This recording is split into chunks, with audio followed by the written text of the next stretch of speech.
We've been told so many times how skint Man United are, yet they're out here making it rain like they're in the strip club. So it begs the question, does PSR not exist for them?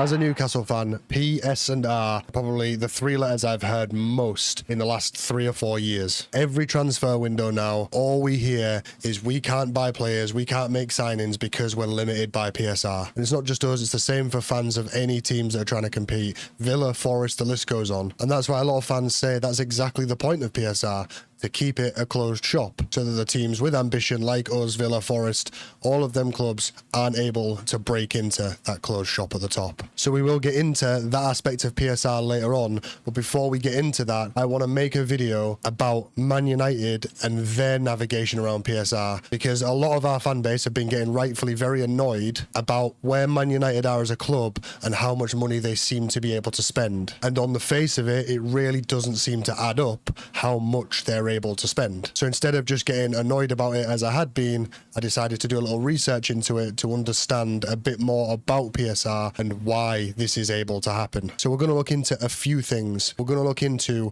how Man United seem to avoid punishments, point deductions, while reporting losses on losses on losses every year. How, despite them losses, they can still spend big on players.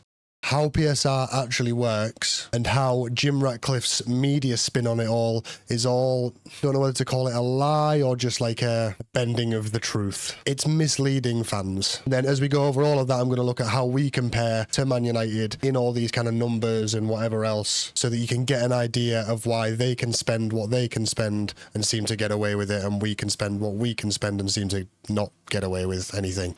So first of all, how do Man United manage to post massive losses well above the PSR allowance and still not get points deductions? How is it that they seemingly break the rules? The simple answer is they don't break the rules, and I'll explain exactly how. Is there corruption involved? Possibly. Is it annoying? Definitely. But unfortunately, the system allows for them to do exactly what they're doing. And the reality is we're doing most of the same stuff. So to add a bit of numbers to it, in the last 3 years, Man United have posted 270.8 million losses. That's combined for the whole 3 years. And obviously, as many of you will know, PSR only allows for 105 million in losses over 3 years. So on the face of it, that has Man United 165 million over the PSR allowance in losses. So where's the point deduction? The simple answer to that is that 105 million allowance is only for footballing losses. So when Man United spend money on things like training ground upgrades, non-playing staff wages, things like corporate operations and PR bullshit, none of that counts towards their PSR losses, but is all included in their 270.8 million overall losses. So what they're essentially saying is more than 165 million of their losses are non-footballing related losses, meaning that they are then under the 105 million allowance for PSR. And to relate that to us, we've done the exact same thing. We've posted losses over the last 3 years of 156.3 million, but our PSR relevant losses are somewhere around 60 to 70 million over the last 3 years. At least this is all what's reported anyway. So again, we're well under the PSR allowable losses for the last 3 years. So does that then mean we have £35 million to spend? No. And why don't we have £35 million to spend? Because of a thing called amortisation. At least I think that's how you say it. So a lot of you will probably already know what this is, so I'll briefly cover it for the few that don't, and then I'll get on to what Jim Ratcliffe is then misleading the fans about and exactly why PSR isn't really fit for purpose. So quickly, amortisation. Imagine you earn £2,000 a month and you want a £12,000 car. You can't afford it outright, or you can on finance, say £300 a month. That's essentially what amortisation is in football. Buying players on finance. Instead of recording the full fee up front in their annual figures, they will spread that over the length of the contract. So if Man United, as reported, have signed Cunha for 65 million on a 5-year deal, even though they may possibly pay the full 65 million to Wolves up front, in terms of their accounting, they will put it down as 13 million a year over the next 5 years. That way, they're only spending 13 million of their PSR allowance every year, as opposed to 65 million in 1 year. But then it begs the question, again, Man United have made some of the worst signings in Premier League history over the past few years. They've wasted so much money on players like Højlund, Antony, Sancho, hundreds of millions. So it begs the question after that, how can they still spend more than us? And real quickly, let me know in the comments, are they the worst signings of the Premier League era? Can you think of any that are worse than them three? Let me know in the comments, because I think I've got a few in my head, but they are up there as some of the worst value for money signings there is. But yeah, anyway, how can they still spend more than us despite making all these bad signings and wasting so much money? Simple answer is, that all comes down to revenue. Man United's annual revenue for 23-24 was 661.8 million, and our revenue for the 23-24 season was 320.3 million. They are bringing in over 340 million pound more per year, which on the face of it essentially means they could throw away money on Antony, Højlund and Sancho every single year and still end up in the same position as us. So that again is another reason why you can't help but feel like PSR isn't to stop clubs from going bankrupt, but instead it's just to stop people being able to compete, making clubs like Man United much more free to take risks, fail over and over and over and over again, and still keep on just essentially throwing shit at a wall until some of it sticks. And again, I am going to cover more on that later on in the video about how PSR isn't fit for purpose, and once I go into the full explanation, it's actually quite ironic just how blatantly obvious PSR isn't fit for purpose. But let me get to that later on, because another thing that I also see thrown about a lot, which is also a common misconception to do with PSR, and that is how come Man United can inject money into their club to offset their debt, but our owners who are rich can't do the same? And it's a fair question,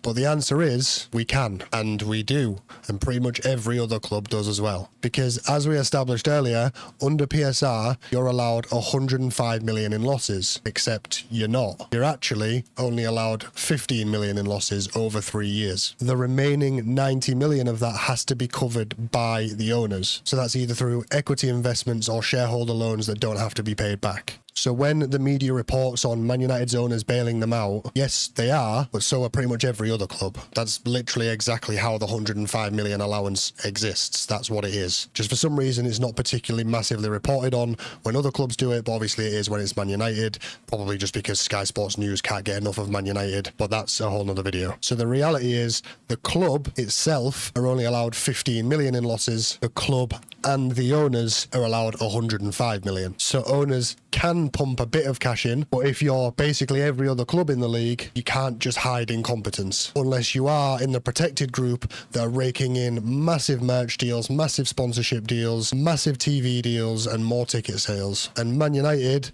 for all their chaos, for everything that's going wrong at the club, still make 660 million a year. And that's the frustrating part. But then back to PSR and why it's not fit for purpose. Just as a quick context, and you'll all know this anyway, but PSR stands for Profit and Sustainability Rules, or Profitability and Sustainability Rules. And obviously, Man United reporting losses as they are is neither profitable or sustainable. But PSR, as a thing, will not stop Man United from operating in the way that they currently are. So it will do absolutely nothing about them being unprofitable and unsustainable. And that's where Jim Ratcliffe has come in to change things. He's been making cuts left, right and centre, getting rid of staff, cancelling Christmas parties, all that kind of stuff. And then when he's questioned on it, obviously because it's going to be going out to the fans, he says the reason being is that they need to make cuts so that they can spend more on players, which on the face of it sounds pretty reasonable, but it's not, is it? That's not why they're making the cuts, because as we established earlier, all of them costs don't go into the budget for PSR. They're all non-footballing costs. Them costs don't affect